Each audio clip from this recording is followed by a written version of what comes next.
पहलगामच्या हल्ल्यानंतर अतिरेक्यांचा जो शोध आहे ते भारतीय सैन्याकडून सुरू होता आणि सोमवारी मिशन महादेव अंतर्गत या अतिरेक्यांना कंठस्नान घालण्यात यश जे आहे ते भारतीय जवानांना आलं. मात्र याच अतिरेक्यांच्या खात्म्यावरून मोठं राजकारण जे आहे ते पेटलेलं पाहायला मिळालं. सध्या संसदेत अधिवेशन सुरू आहे आणि माजी खासदार राजन विचारे यांनी या अतिरेक्यांना मारून मेहरबानी केली का अशा प्रकारचा सवाल विचारला होता आणि संतापाची लाट पसरली होती आणि याच विरोधात युवा सेनेने आंदोलन जे आहे ते छेडलेले पाहायला मिळते. मी सध्या ठाण्यातील मनोरुग्णालय या ठिकाणी आहे आणि आपल्यासोबत काही युवा सेनेचे पदाधिकारी आहेत. सर, कसं पाहता या वक्तव्याकडे आणि आपण या ठिकाणी मनोरुग्णालयामध्ये आलेला आहात, काय नेमकी मागणी असणार आहे? काल ज्या प्रकारे आपल्या भारतीय सैन्यांनी जो काश्मीरमध्ये भ्याड अतिरेकी हल्ला झाला होता त्याच्या प्रमुख अतिरेक्यांना कंठस्थानी पाठवलं, त्यांचं कुठेतरी कौतुक करणं गरजेचं होतं. त्यांचं मनोधैर्य वाढवण्याची गरज होती.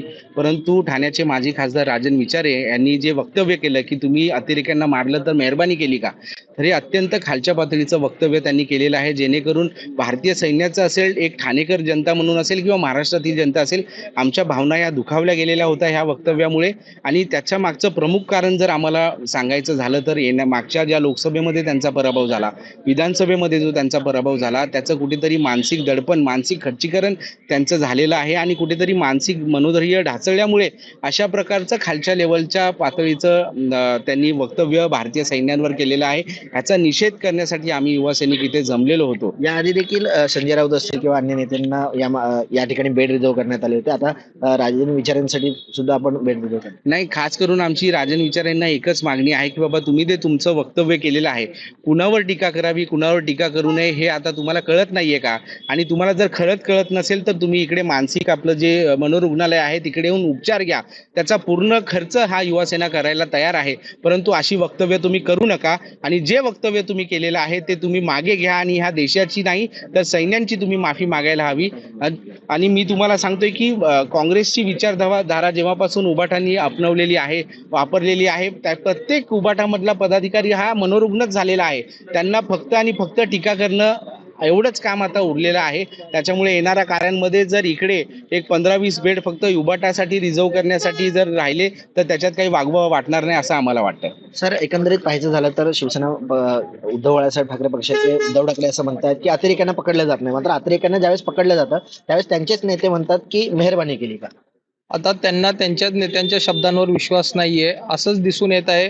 आज त्यांच्या पक्षाचे जे मुख्य नेते आहेत तेच जर बोलतात अतिरेक्यांना पकडत नाही आणि पकडल्यानंतर त्यांना ठार केल्यानंतर त्यांच्याच पक्षातले काही त्यांचे नेते ते बोलतात की तुम्ही जे म्हणजे जे वक्तव्य केलं, मेहरबानी केली, लज्जास्पद. त्यांना खरंच कळलं पाहिजे. काल तुम्ही सगळं बघितलं असाल, काल डॉक्टर श्रीकांत शिंदे साहेबांनी काल अधिवेशनातही बोललेत की कुणाच्या रॅलीमध्ये आतंकवादी फिरतायत, आतंकवादी प्रचारासाठी येत आहेत, हे त्यांनी ओळखावं की आपण कुणाला सोबत घेतलं आहोत आणि कुणासोबत आहोत हे त्यांना कळलं पाहिजे. जे आज वक्तव्य राजन विचारांनी केले ते एकदम लज्जास्पद आहेत, जेणे पूर्ण देशाचे नागरिक हे संतप्त आहेत आणि त्यांनी येऊन स्वतः मीडिया समोर येऊन संपूर्ण देशवासियांची माफी मागितली पाहिजे. आणि जे काही वक्तव्य केलं त्यांना कळलं पाहिजे की असं सगळं बोलत असताना आपण कुणाबद्दल बोलत आहोत.